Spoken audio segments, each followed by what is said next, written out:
totally believe in what we're doing, and I think it's the most important thing that I can be doing right now. There are so many people who are sick, and if this can help them, people have to know about this. It's fantastic that I get to share this with my family, that we're doing this together, and that we both feel so passionately about it. She was on over 40 different medicines. She had been on methotrexate and Plaquenil, one of those which nearly destroyed her vision. All the potent anti-inflammatories, the Vioxx and the Celebrex, and was on all sorts of painkillers and all sorts of antibiotics. She had classic steroid toxicity. Her face was the shape of a moon because there's a lot of swelling that occurs in the face. At the age of 16, was diagnosed with juvenile rheumatoid arthritis, and that evolved into a lupus condition, a diagnosis of interstitial cystitis, an autoimmune disorder. Bedridden 4 years. Her mother thought she would never survive. I went to talk to William as a friend and as a doctor about his experience with patients and how they used cannabis. Seeing what the juicing did for me, using it in this form, was so significant. It changed my life. About 4 to 6 weeks after I started on juicing every day, I had no more back pain. I didn't need pain pills. I felt the best I ever had. A lot of people think cannabis and pot are not medicine. I had stumbled on an article in Scientific American, December 2004. They had an article on marijuana as the brain's own marijuana, and they introduced the idea that the body produces compounds that are very similar to those found in marijuana or cannabis. Cannabis actually goes upstream. It provides feedback from the postsynaptic nerve to the presynaptic nerve, which was unheard of in neurochemistry. I mean, all neurotransmissions were unidirectional, and all of a sudden, swimming against the force of that are these little cannabinoid molecules that tie the whole system together. The phytocannabinoids from this plant augment the body's attempt to restore and increase function to a normal level. So it mimics the regulatory system of cellular physiology. And recently the Food and Drug Administration has approved of CBD, which is a cannabinoid like THC, one of 80 cannabinoids. The federal patent compares vitamin C, vitamin E, and CBD, or cannabidiol. CBD turns out to be more potent than either of those two. The thing that I warn my patients of is, if you're going to be juicing this flower and this leaf, and you're going to be doing this high-dose, non-psychoactive cannabinoid dietary approach, please do not heat it. When you heat cannabis, you make it psychoactive, which for a large part of the community, the psychoactivity of a plant is a measure of its medical quality. But it's really quite the inverse. If you heat or age cannabis in any way, you're destroying some of the medicinal properties of it. To use the plant effectively, we have to use it the way it evolved over 34 million years, which is raw. Because when it's raw, the THC is bound up as THC acid. It requires aging, drying, so as a hunter-gatherer, we gather this plant and we notice, wow, as this plant ages, it changes character. It suddenly has a psychoactive effect. I think that's the most exciting area of cannabis research, is looking at non-psychoactive cannabinoids. Because if you do heat it, you'll decarboxylate the THC acid, and you're going to have 600 milligrams of THC acid with the CBD acid. You would be unconscious probably for the better part of the week. Between heating the plant, whether that's in a sucker, a cookie, a baked good, a butter, vaporized, smoked, all of those techniques convert THC acid, which is non-psychoactive, into THC and provide you with that 10 milligram dose. But if you eat the plant raw, then THC acid is the way it's found in the plant. It's not psychoactive. The juicing allows you to get up to the 500 to 600 milligrams, which is 60 times more than you could tolerate if it was heated. This treatment is not psychoactive. People don't have to be stoned when they take it. They can take it and go to work. They can take it and play with their kids. It's hard for me to understand laws against something like green leaf therapy and to think that prednisone is legal. We're still fighting the stigma of marijuana back from the 20s, 30s, 40s, 50s. I was a prosecutor for 8 years in Mendocino County, so I know it from both as a defense attorney and as a prosecutor. The 1972 Controlled Substances Act said that marijuana has no medical value whatsoever. The federal government has a patent on its medical properties. The Food and Drug Administration has approved of it as investigative new drug. I have not found the United States to be very open about cannabis research.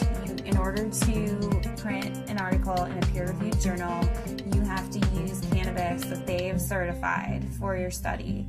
And there are physicians who have waited 3, 4, 5, 6 years, some even longer than that, to just get a sample. The federal government's been kind of schizophrenic in the way it looks at marijuana. It says it has no medical value under that act, but at the same time, the federal government has been funding research in marijuana for years, for decades. And they've even patented certain strains of marijuana because they recognize it has that medical value. The California Narcotic Officers Association does not believe in medical marijuana. They believe it's all a big scam, and that's how they train law enforcement officers. Law enforcement is allowed to take a percentage of all assets that are forfeited and seized under the state and federal asset forfeiture laws. So it takes the really enlightened and compassionate law enforcement officer to recognize that these medical marijuana laws are designed to protect patients. I was trained when someone had marijuana, you took them to jail. There wasn't a medicine use for marijuana. It's an illegal substance, and people went to jail for it. In 1996, California took a huge leap. I didn't support Proposition 215 because of the education I had, the experience I had, and what I had seen through the illegal marijuana gardens that I had seen throughout my career. Since 1996, I have changed my opinion somewhat. I believe there is a very clear medicinal use for marijuana. That being said, I believe that there are a large percentage of people who use marijuana as an excuse to either make profits or for recreational. The people who use marijuana for the true intended use that the voters passed, medicinal, I'll do everything I can to support their rights. There's many more things that law enforcement can be focused on than medicinal marijuana. And I don't want to give the impression at all that I support people who are growing marijuana for medical purposes 364 days of the year, and then one day a year they make a big sale for a couple $100,000, and they're a commercial seller that one day of the year. They're the people who are causing problems for the people who really and truly need and can use medical marijuana.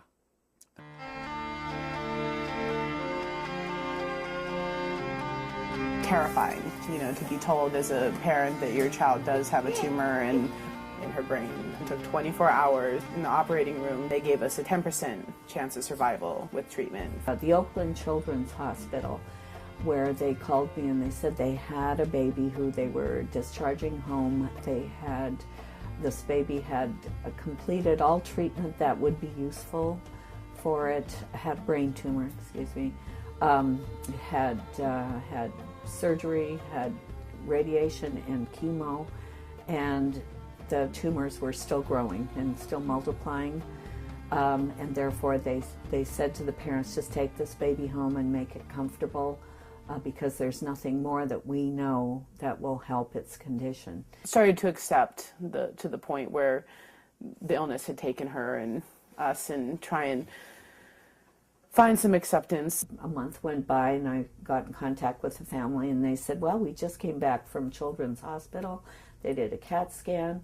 The tumors have shrunk and there are fewer of them. And they said, I'll tell you what we've been doing. We've been juicing the fan leaves of the marijuana plant and giving our baby a shot glass of this juice every day. This is like this wonderful hospice story. She is no longer on hospice. I brought the oxygen concentrator back.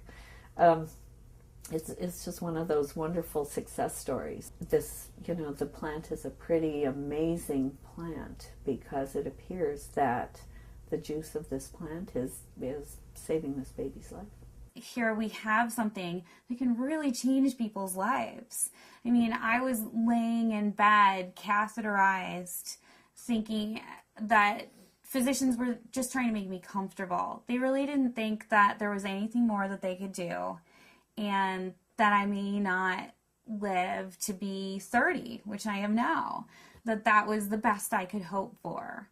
the best I could hope for was taking enough methadone and Percocet every day that I just didn't feel anything at all. I had gotten in touch with Dr. Courtney because we had received a doctor's recommendation from one of his patients, and in it asked that they start juicing the leaves and having capsules and a few other items which I didn't know anything about. So after I contacted him, I was really excited to hear that there might be some other alternatives to the smoking of the cannabis. These are friends we've had in the past year.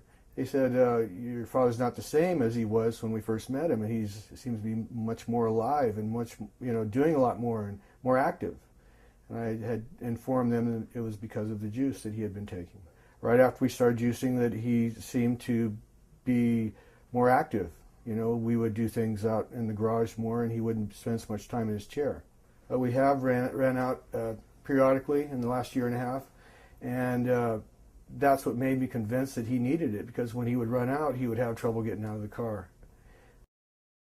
I had 4 doctors tell me that I should have a hysterectomy. You either have no ovaries, or at the very least you're sterile. That my endometriosis was so bad I would never be able to have a child. Despite very potent birth control, despite being sterile, Zahaya decided she was going to come join the party.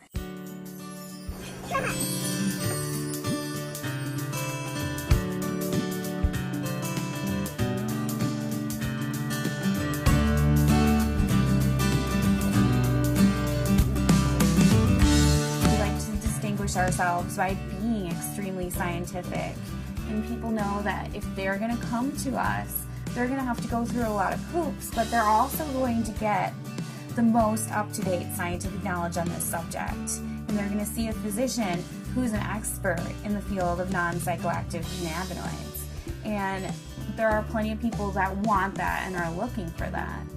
We opened our 5th office in Luxembourg. Their government is really sympathetic and open. There's an international group studying autism and CBD in Luxembourg. There's a physician there who's writing cannabis scripts, who's also a senator. And we've been working with him, Senator Colombera. The government may be actually funding experiments in a research center using cannabis, in large part because of Dr. Courtney's work with non-psychoactive cannabinoids and Senator Colombera's work with cancer patients. There are now facilities for testing plants, and there's been more progress made in the last 5 to 6 months. A new strain in from Spain called Cannatonic, 6.9% CBD. That's a 700% increase over Northern Lights, which is our previous high producer. I would like to find strains that have all of the cannabinoids present in an amount that's useful. I'd like to produce strains that are adapted to environment. In Luxembourg, we're producing thousands and thousands of pounds of seed, to raise the money to give away, half a pound of seed, because if that person grows an acre of cannabis and feeds their family the proteins and the fatty acids, incredible food source, an incredible preventative medicine source, and an incredible therapeutic source.